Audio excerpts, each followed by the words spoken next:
Hello, everyone. Welcome to Virtual Writer. I'm CP Bialois. This one's going to be slightly different because I had technical problems earlier.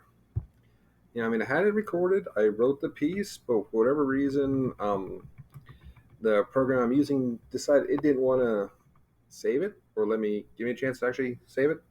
So, um, I'm just going to give a brief oversight of everything here, or overview what we did. I was talking about before. We're doing a scene break. Because with the story it took, it's like, okay, we got to the point where it's like a natural ending for that scene. And we had a choice: could either continue the story or do a scene break and continue Becky's intent to hook Janet up with Shane, the delivery person. And so for the day, got into this a little bit. I wrote this part where, you know, it's like it's an hour or so later, and Becky, Janet has to start working next morning early. So Becky's thinking, she's putting her thinking cap on. It's a bit of contrast. Like as you can read in here if you'd like. I try to keep this up so you guys can see it. Um, she the rain outside was slowing down, so it's nice and calm out there. But inside, in her mind, it's going 100 miles an hour. She's trying to figure out what to do, how to do this. And it's basically kind of just going into her mind a little bit, just to see her thought process.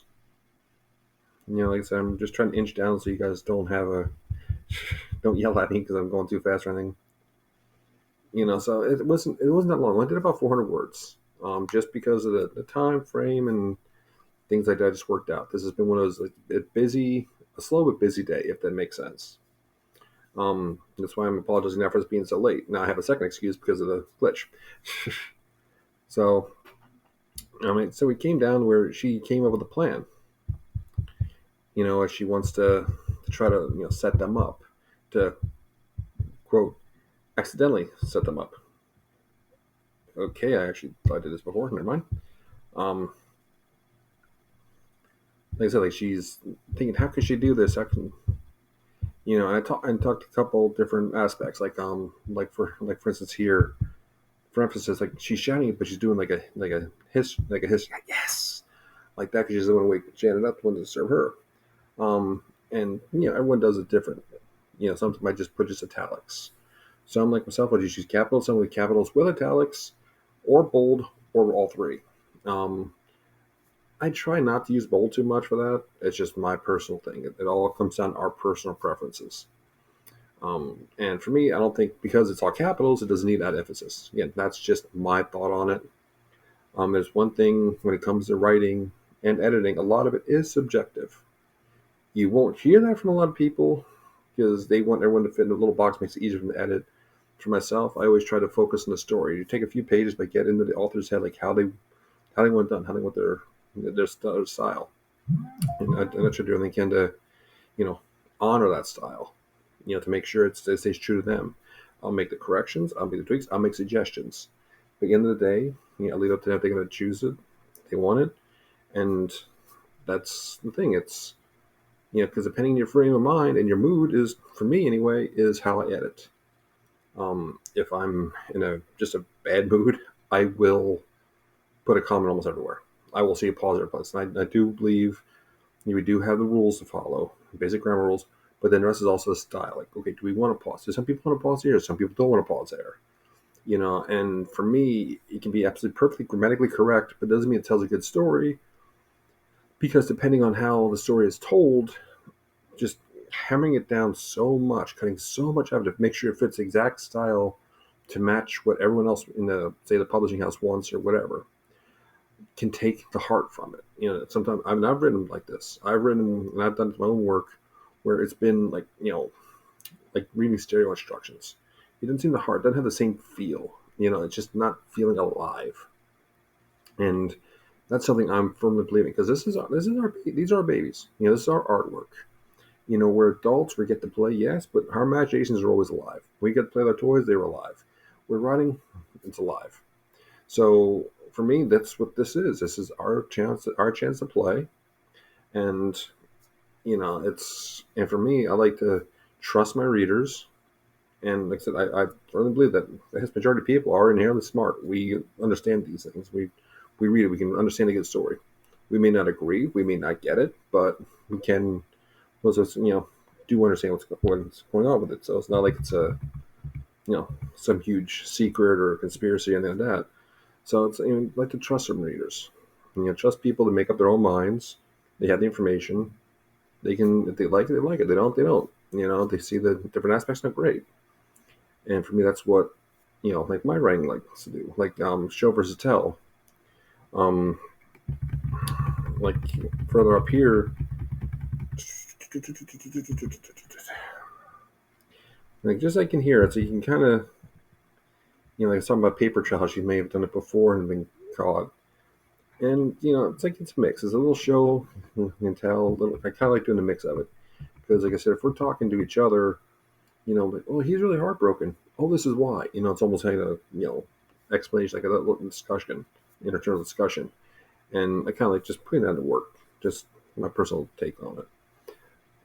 But yeah, we're going through this and we discussed the different parts about that. How she has it set up, and again, I put a scene break in here again, about 400 words.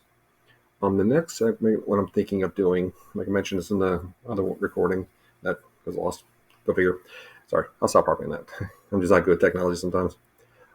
That she's actually going to place an order that's Janet's favorite food and something she kind of likes, but it's more of a kind of food everyone will like. And she found she can actually, request a delivery person. So she'll set it for a day where Janet will be free. And she can so time it where when they're coming in, she'll be leaving. Like, oh no, 5 minutes. I mean, no, you can say have my food. If you don't have anything else, have my food. Go ahead, share it. She's gonna try to build that chemistry with them, or and continue down the line of just trying to get them to meet. So just different little sneaky things like that. Like I said, didn't It's a lot shorter than the last one. I also want to keep these a little short anyway, around 15, 20 minutes. So, because I know it can't get boring watching people write.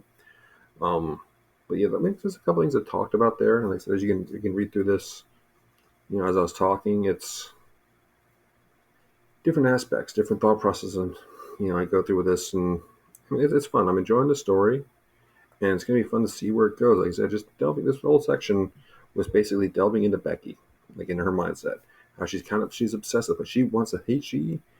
She's the type of she doesn't take no for an answer. If she thinks she's right, she will fight you to the end. And it'll just she keep going on, and she wants at the end of the day, she wants her friend to be happy. She's the hopeless romantic, and she wants everyone to be happy and celebrate and have a good life.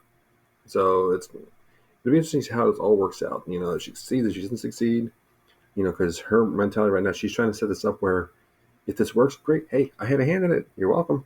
If it doesn't, it's like, okay, her hands are clean. They screwed it up, and she can side with her friend against Shane. So a little duplicitous, but she's kind of done this before, like I mentioned here, and she's leaving a paper trail, like doing pros and cons. She wanted more, things like that. I mean, it's fun. These are fun. Like you delve into the characters like this. Like I often say, I know how my stories are going to begin, the climax, and the ending, and it's everything in between that fills itself out. The characters play. They tell me what they want to do. I like to joke that my characters are alive and well and they have free will, because I've had some in the middle of a story that just sort of flipped me off and said, I'm not doing this, I'm doing that instead. And I just tell the story. Like they're telling it through me. I know it's going through my head and it's my muse, but you know what? It sounds cool. It sounds cool, and it's fun to blame them for making my life a little tough. It's what I said. We writers are curious a lot. so that was pretty much today's.